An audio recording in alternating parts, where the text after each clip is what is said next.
YouTube? This is Lady Empress. Sorry about the lightning. I'm trying to work on the lightning. I'm coming to y'all about what happened yesterday. I got the kids off to school. I get them up around 6:50. They leave out the door around 7:30, 7:45. So I was like, okay, I'm going to go in here and get myself fresh for bed, give me a nap in, and just chill until they got home. So right after I get through freshening up, I get a knock on my door. It's my neighbor. And I had just did a prayer, praying over my kids, praying over the teachers, just praying for no accidents and things in that nature. So I was like, yes, Mr. Steve, what's going on? Your car been hit, but it's not that bad. If your car got hit, it is bad because, for one, if you buy something, you don't want no damage done to it. So, yeah, it's bad. I don't care if it's a little dent or a rock got through at it. It's my car, and I don't want nothing to happen to it if I didn't do it.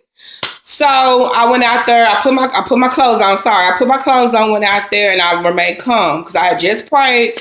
So I was calm. I went out there. My back of my bumper is hanging off. And the first thing I see is a guy that live here now. I was like, hey, you got insurance? He's like, no. The one that knocked on my door was like, no, it wasn't him. Okay, show me who did my car. I'm not trying to come out here and play Inspector Gadget with nobody. Who hit my car? It's the guy that only stayed here hit my car in Expedition. It wasn't even his car. He was in his uncle's car. So I went over there and I said, what happened? He's like, I don't know what happened. How you don't know what happened? You hit 5 cars. Now, he not only did he hit my car, he hit 4 other cars. So 5 cars in total. He hit 5 cars. And he just over there calm and not saying nothing, just looking at the damage to what he did. Like one car, he hit it. He T-boned it. The van, he busted all the windows out the van. The van is, out of all the cars, it's the neighbor car that messed up. It's smushed in, windows are out, and then my other neighbor next to him, his car looked like it was T-boned, so he can't get in from the driver's seat or the back seat. Then the other neighbor, when he coming inside the apartment, that's the ex-husband. When he coming inside the apartment, he hit the lady's car. Can you stop talking while I'm talking? He hit the other lady's back bumper. So he damaged all his cars. So he called. I said, you got insurance? I don't know. It's my cousin's car. So we calling the police. Police talking about 45 minutes to come. Now, if it was a drug situation, y'all be over here. Quick, fast, and in here, no questions asked. You say drugs, they over here real fast. So everybody called. I was getting frustrated. I was sitting out there for an hour and the cops still haven't come. I said, okay, now. When is the cops coming? Because I need to know what's going on. Somebody hit my car and I want the police out here now. Is this the same? I said, no, this is not the same caller. This is another caller, the 5th victim in this. So anyways, to make a long story short, his cousin came in a F-150. My neighbor with the white car that was T-bone asked the cousin, hey, do you know him? We're trying to get insurance. The man in the pickup truck, what is it? What is it to you? What is it to you? What is it to us? Your family hit our car, and now we finding out it's your car because you got an attitude. Let me tell you what this sneaky man did. He didn't see the cops there. So what he did, he called the dude in the F-150.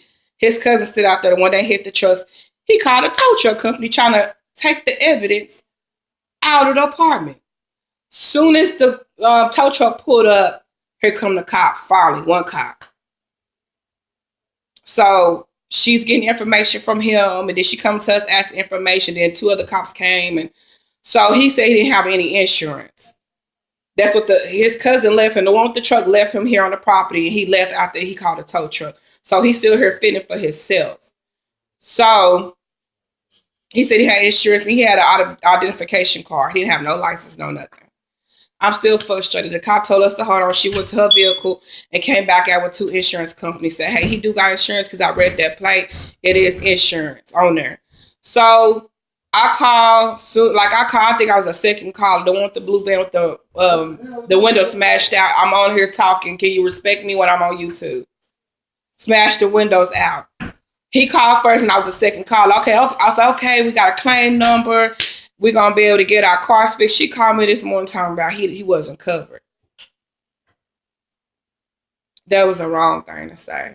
I am so frustrated. I am not finna pay for damages that I didn't do on my own vehicle. Somebody needs to know something. Something needs to happen.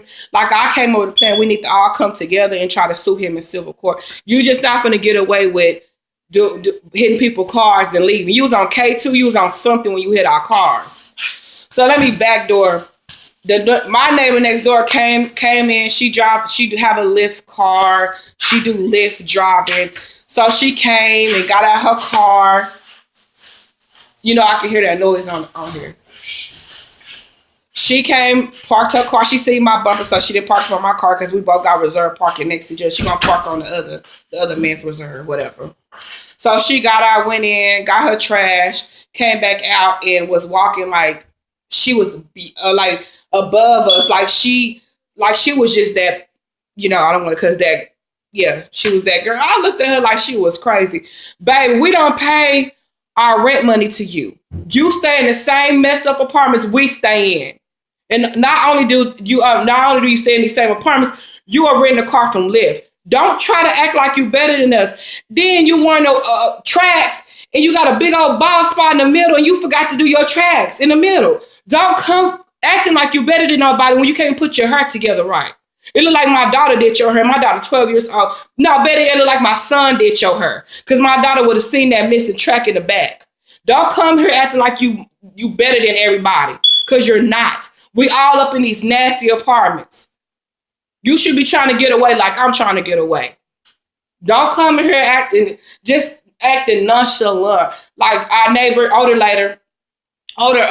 neighbor said hello to her. I wasn't gonna say hello to her because I don't talk to her. I tried to help her out when she had her baby because she didn't, I'm not gonna put that out there. I tried to be nice and do the godly thing, and okay, let me leave that stuff alone right there. So I felt like she didn't need my help. If somebody's willing to help me, I'm going to accept it, because you don't know what God sent somebody to do for you. So I tried to help. It didn't work out that way, and I've just been keeping my distance, and that's how I like it. I've been keeping it just like that, keeping my distance away from her, and that's just how it goes. But you can at least say hello to people. You can at least, acknowledge your neighbors. I don't talk to nobody. I stay to myself. I take care of my kids. I take care of my home, and I just live for me. And that's all I can do is live for me. But don't act like you're better than somebody else, because you're not. It's only two people, God and Jesus. You're not them two people, baby. So just with all that attitude, that was the wrong time. And then my back of my car getting hit, that was just so much happening yesterday. And I was just so frustrated. And I just said, we all need to come together. The 5 people that got hit, cars got hit, we need to come together and try to get a lawyer to solve this situation. So whatever God has to do, whatever God wants to do in this situation, just let it happen. It's nothing I can do, but I'm very frustrated that this man is irresponsible, and so is his nephew. Like, if you know your nephew driving a car and you know it's his fault, and you're going to say how we know, because your paint is on all of our cars. That's how we know he hit us, and we're parked. Come on now. You work for the city of Fort Worth, so you should know. You should have some sense. I know you got a diploma, so you should know, maroon paint, 5 cars hit, parked, not moving, but your nephew was moving your truck when everything was hit. So I'll get back to y'all tomorrow with why was I married 3 times. Y'all enjoy y'all day. Good night.